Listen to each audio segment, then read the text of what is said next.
Misinformasi, informasi palsu. Sebagai seorang wibu yang udah kelamaan di internet, gue udah cukup kenyang dengan banyaknya misinformasi yang gue konsumsi selama ini dari berbagai macam topik. Dan itu termasuk juga sama misinformasi di dunia perwibuan. Gue gak bakal nyangkal, gue juga pernah jadi korbannya misinformasi dan mungkin menyebarkan misinformasi itu secara nggak sengaja. Mungkin lu pada juga sama kayak gue pernah jadi korban misinformasi, atau mungkin saat ini lu juga masih jadi kena korban misinformasi, cuman ya belum ngeh aja, itu gua nggak tahu tuh. Maka dari itu, karena gua risih sama misinformasi, gua mau bikin video top 3 misinformasi di dunia perwibuan. Dan top 3 misinformasi ini yang gua alamin, yang paling bikin gua risih dan yang masih kenceng sih sampai sekarang. Video ini hitungannya ya video rada edukatif, tapi ya nggak edukatif juga karena banyak nyinyiran gak jelas gua di dalamnya. Anyway, langsung aja deh gua mulai top 3 misinformasi di dunia perwibuan. Misinformasi pertama yang mau gue omongin adalah spoiler palsu manga. Misinformasi ini punya kaitan erat sama leak culture gitu, yang menyebarkan chapter manga terbaru sebelum jadwal terbit resminya. Gue pernah bikin video bahas leak lebih detail, please tonton juga ya. Dan misinformasi tentang chapter palsu suatu manga ini paling kencang di fandom Jujutsu Kaisen belakangan ini pada saat video ini buat. Jujutsu Kaisen ini salah satu yang paling kencang kalau urusan leak-leakan duniawi. Sebagai orang yang secara nggak suka rela terekspos sama leak Jujutsu Kaisen pas manganya ongoing, gue tuh selalu skeptis sama leak yang disebarkan sebelum chapter baru tersebut dirilis sesuai jadwal resminya. Karena di dalam leak yang katanya leak valid itu, kemungkinan besar juga di dalamnya ada orang yang mencampurkan informasi palsu tentang isi cerita chapter minggu itu bakal kayak gimana. Kalau lo mungkin orang yang kayak gue ya udah skeptis duluan sama urusan leak-leakan ya, mungkin lo nggak bakal terpengaruh gitu sama leak-leakan ya. Tapi mungkin kalau misalnya ada orang yang nggak ngeh, gue nggak tahu tuh, mungkin aja terpengaruh. Bahkan kalau nggak salah ada akun yang mendedikasikan diri itu buat menyebarkan dalam tanda petik chapter palsu. Tapi akunnya sih ngaku kalau nggak salah itu ya fake spoiler atau apa ya gitu. Cuman ya ada yang ngegoreng seakan-akan itu chapter asli gitu. Jadi ya misinformasi lagi itu. Jadi banyak banget dah urusan misinformasi chapter palsu suatu manga. Jujutsu Kaisen kelar, kemungkinan besar juga manga selanjutnya ada lagi gitu yang urusan spoileran palsu ini, pasti ada lagi sih kemungkinan. Dan itu gue nggak tahu sih bisa dicegah atau stop kayak gimana. Cuman ya lu cuma bisa tindakan preventif ke diri sendiri aja sih kalau misalnya kejadian serupa ada lagi di masa depan, di masa yang akan datang. Anyway, misinformasi kedua yang mau gue omongin adalah misinformasi yang selalu rutin muncul, dan ini berkaitan sama tentang produksi suatu anime. Misinformasinya adalah berita tentang suatu studio anime bakal ngerjain anime A. Pada inget gak kasus One Punch Man yang katanya season 3 aja bakal ganti studio ke studio Mappa. Dan ternyata setelah dikonfirmasi sama pihak officialnya, ya gak ganti studio, studionya tetap sama kayak studio season 2, yaitu JC Staff. Informasi itu terjadi karena ya ada akun yang aku si paling kredibel, si paling ordal, yang punya koneksi ke dalam industri anime. Jadi dia tuh nyebarin, wah ini kayak One Punch Man season 3 confirm bakal dikerjakan studio ini, yang ujungnya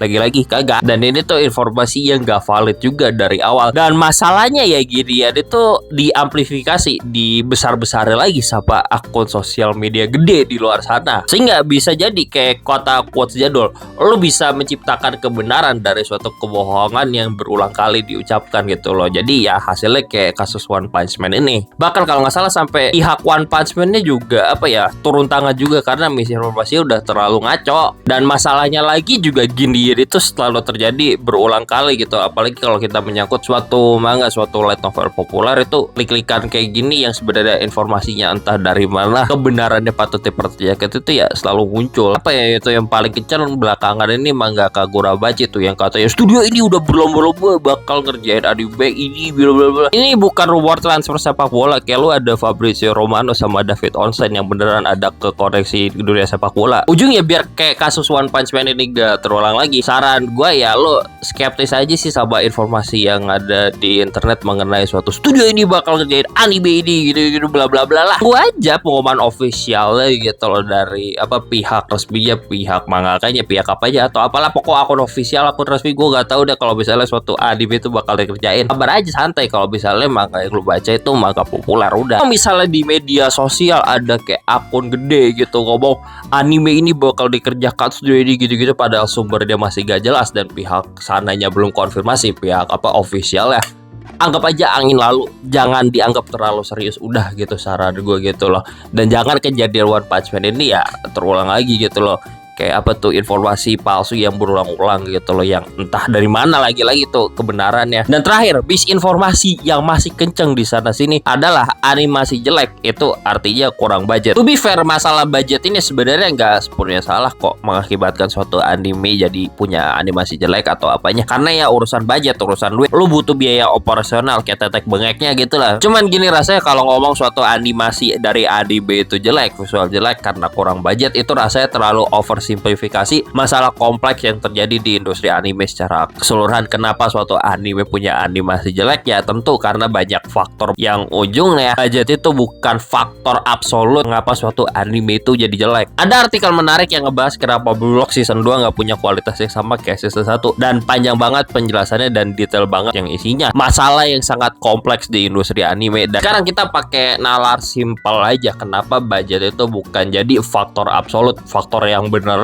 menentukan suatu anime itu visualnya, animasinya jelek, bagus atau enggak. Misalnya suatu project itu punya budget gede tapi budgetnya gak dipakai dengan baik dan benar, itu juga kemungkinan besar bakal ngebikin anime itu jadi jelek. Suatu anime semisal juga punya budget yang gede banget, kalau misalnya judul produksinya jelek, berantakan gitu, kebanyakan mepet dan deadline-nya aneh, ya lagi-lagi kemungkinan besar itu anime bakal jelek animasinya, visualnya. Bisa jadi suatu anime itu punya animasi atau visual yang bagus atau jelek juga ditentukan sama koneksi antar animator yang di dalam project tersebut juga. Contohnya sebenarnya ada Jujutsu Kaisen season 2 yang jadwal produksi itu kontroversial dan masih bisa memikat banyak animator bertalenta di dalamnya karena koneksi antar animator ya, seperti Vincent Chansert yang mau ikut garap project itu gara-gara ada animator namanya Hakuyugo di Jujutsu Kaisen season 2, dan si Vincent Chansert ini fansnya Hakuyugo, makanya mau ikut kesiksa garap Jujutsu Kaisen season 2. Ujungnya kalau masalah suatu anime itu punya animasi dan visual yang bagus atau jelek, lu nggak bisa oversimplifikasi karena duit doang, karena budget doang, tapi karena 10 juta faktor lainnya itu bisa jadi penentu kenapa suatu anime itu visual dan animasinya itu ujungnya jelek. Itu